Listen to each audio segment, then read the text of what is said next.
Halo semuanya, Assalamualaikum warahmatullahi wabarakatuh. Selamat datang di program Bincang Pendidikan, tempat di mana kisah-kisah inspiratif dari orang biasa dengan perjalanan luar biasa kita angkat ke permukaan. Untuk itu, mari kita simak video berikut. Nah, hari ini kita kedatangan narasumber istimewa, seorang perempuan yang perjalanannya dalam dunia pendidikan penuh dinamika dan keputusan besar, dari cita-cita di langit menuju panggilan hati di ruang kelas. Mari kita sambut narasumber istimewa kita, Vera Sukardi. Halo, selamat siang semuanya. Halo, salam kenal Kak. Oke, salam kenal. Nah, untuk lebih mengenal teman-teman sekalian, saya persilahkan kepada Kak Vera untuk memperkenalkan dirinya dan apa pendidikan terakhir yang ditempuh. Baik, saya persilahkan. Oke, terima kasih atas kesempatan yang telah diberikan. Izinkan saya memperkenalkan diri saya. Pertama-tama, nama lengkap saya itu GR Vera Sukardi SPD. Oke, pendidikan terakhir saya itu sebenarnya adalah sarjana pendidikan bahasa Inggris. Namun kemudian saya mengenyam pendidikan di pendidikan guru sekolah dasar untuk profesi saya.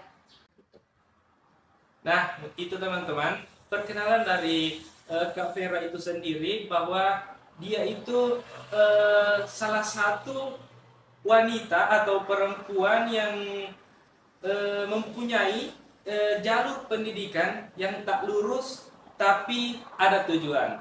Nah, untuk lebih kenalnya lagi, saya ingin tahu sebelumnya bahwa cita-cita Kak Vera sebenarnya ini apa?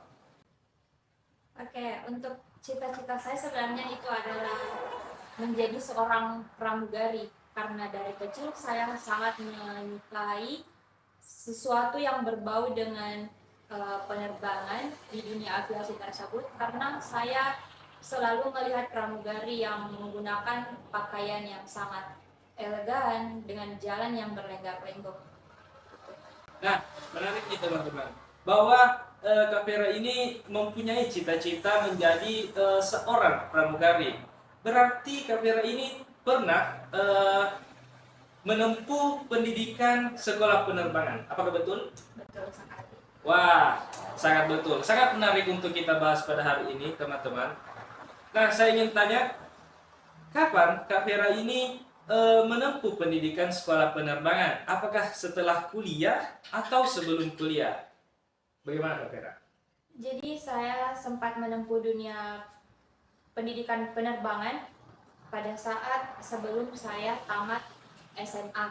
Jadi sebelum tamat SMA, sebelum pendaftaran, dulu waktu zaman saya itu masih SNPTN dan SBMPTN, saya sudah lolos terlebih dahulu di sekolah penerbangan. Makanya pada saat saya lolos di sekolah penerbangan tersebut, saya sudah tidak mengikuti segala pendaftaran seperti SNPTN, SBMPTN, karena saya merasa inilah cita-cita saya di penerbangan ini. Makanya pada saat nama saya keluar menjadi salah satu peserta yang lolos di sekolah penerbangan, saya sangat merasa senang. Nah, menarik nih. Tapi apa yang membuat Kak Vera ini terketuk hatinya untuk memilih jurusan bahasa Inggris? Oke, kenapa saya memilih jurusan bahasa Inggris? Karena pada saat saya ingin menjadi seorang pramugari,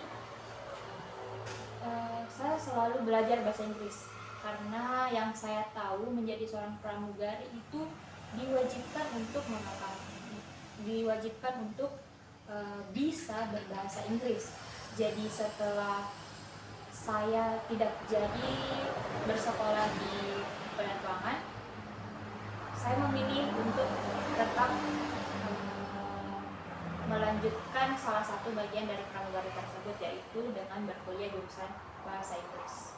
Oke, tapi memang Kak Vera ini menguasai bahasa Inggris apakah dari sejak sekolah SD atau sejak memasuki sekolah penerbangan?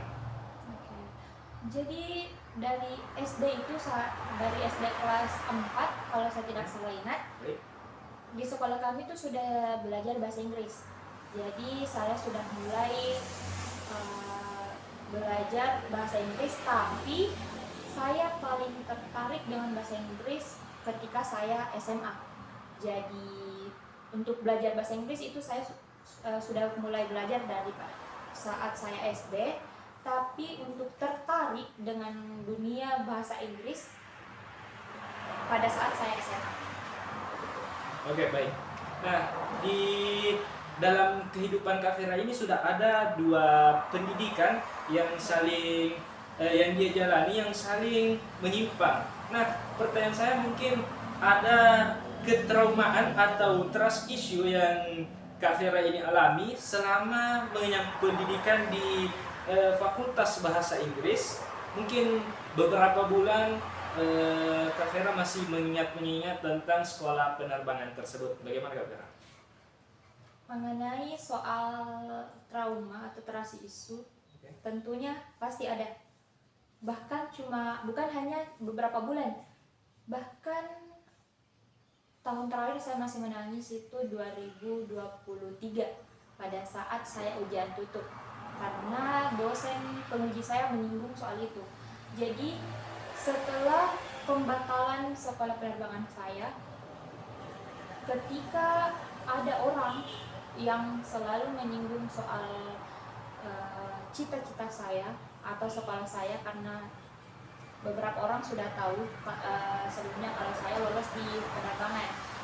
Jadi ketika ada yang menyinggung, pasti saya akan menangis, pasti.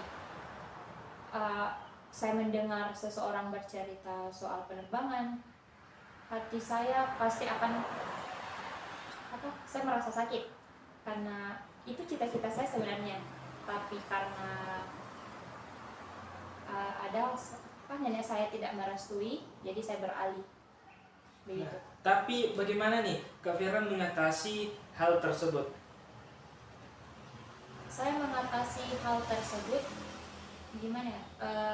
Saya mencoba ikhlas. Sebenarnya saya sudah ikhlas, tapi untuk melupakan sangat susah. Jadi saya mencoba mencintai jurusan saya terus belajar bahasa Inggris,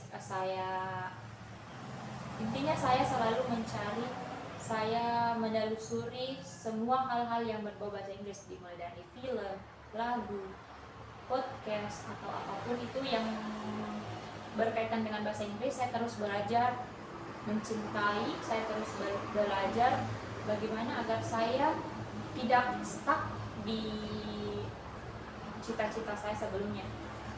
Begitu. Baik. Nah, sangat menarik teman-teman.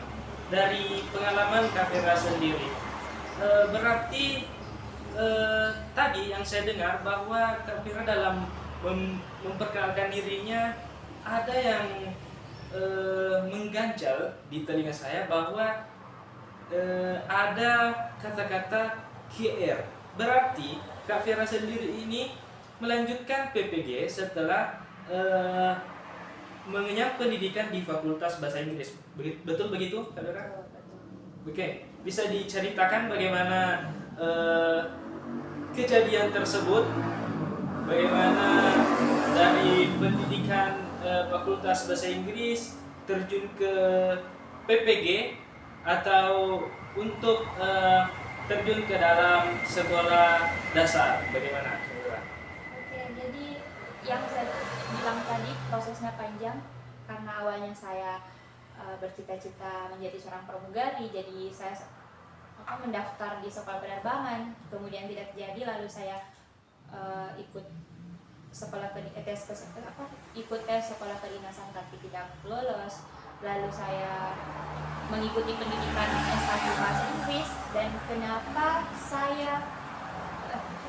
setelah saya kuliah S1 bahasa Inggris, saya melanjutkan profesi saya di PPG Prajabatan gelombang 1 dan 24. Kenapa saya mengambil jurusan Oke, sebelumnya saya kasih tahu, jadi di PPG ini saya mengambil jurusan PGSD atau Pendidikan Guru Sekolah Dasar.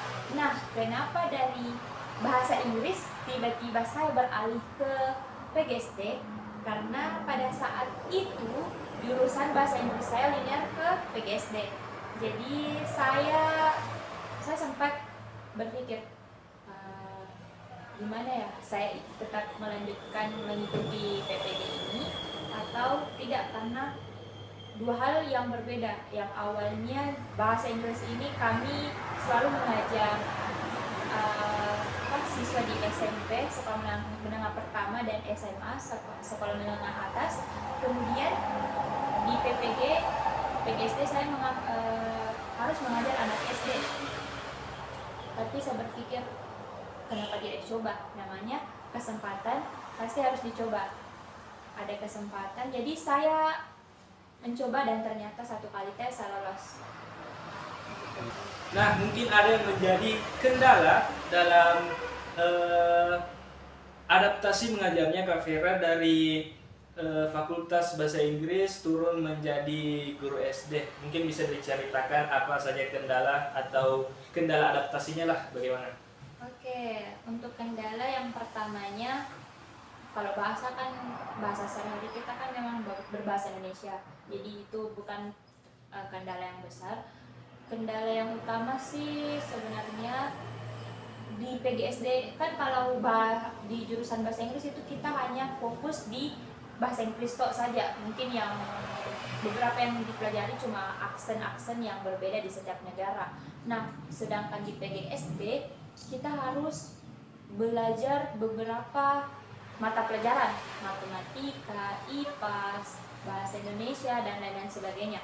Jadi maksud saya, fokus dari jurusan saya di bahasa Inggris dan PGSD ini jauh berbeda. Yang tadinya saya hanya satu mata pelajaran fokusnya, tapi semenjak saya mengambil jurusan PGSD di PPGI ini, saya harus mempelajari beberapa mata pelajaran, saya harus menguasai beberapa bidang. Kemudian kendala kedua itu tentunya di siswa, karena yang awalnya saya ajar hanya anak SMP dan SMA, yang dimana mereka sudah lebih mudah diatur dibanding anak-anak SD. Ketika saya terjun di SD atau PPL, karena di PPG itu kami ada yang namanya PPL juga, saya terjun langsung, saya merasakan bagaimana mengajar anak sekolah dasar. Tentunya kesabaran kita sebagai seorang guru itu harus ya, betul. Nah, kalau first impressionnya Kak Vera dalam mengajar di SD ini bagaimana? Pasti ada yang paling diingat. First impression, apa ya? Waktu saya di Makassar aja ya. Oke. Waktu di Makassar, sekolah yang saya tempati itu sekolah unggulan. Tetapi di sekolah tersebut banyak sekali anak yang berkebutuhan khusus. Utamanya di kelas saya ada dua orang yang berkebutuhan khusus. Nah, yang satu ini fisiknya juga bermasalah, mental juga bermasalah. Di situ saya betul-betul belajar bagaimana caranya saya harus menghadapi si anak ini. Dia yang buang air besar sembarangan, dia yang harus dibersihkan. Jadi saya betul-betul impress sekali. Saya merasa, wah, ternyata menjadi seorang guru sekolah dasar itu begini. Oke, baik Kak Vera. Pengalaman yang begitu berkesan dan menarik banget.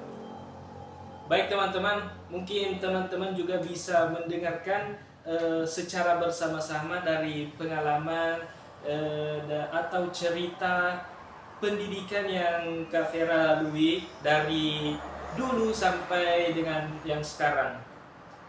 Mungkin Kak Vera bisa memberikan kata-kata ataupun sepatah kalimat dari untuk teman-teman sekalian agar mendapatkan motivasi atau yang inspirasi dari Kak Vera tersebut.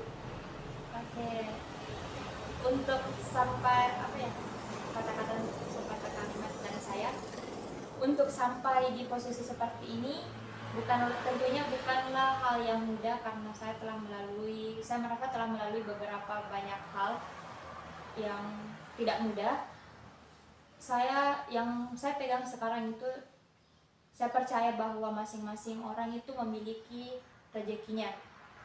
Jadi apapun itu, walaupun cita-cita yang ingin kita capai tidak bisa kita kejar, kita tetap bisa melakukan hal yang lain, tentunya dibarengi dengan doa dan usaha. Mungkin itu dari saya. Oke, baik Kak Vera. Wah, sangat menarik banget ya dari cerita bincang-bincang pendidikan kita pada hari ini yang dibawakan langsung oleh narasumber kita, Kak Vera Soekardi.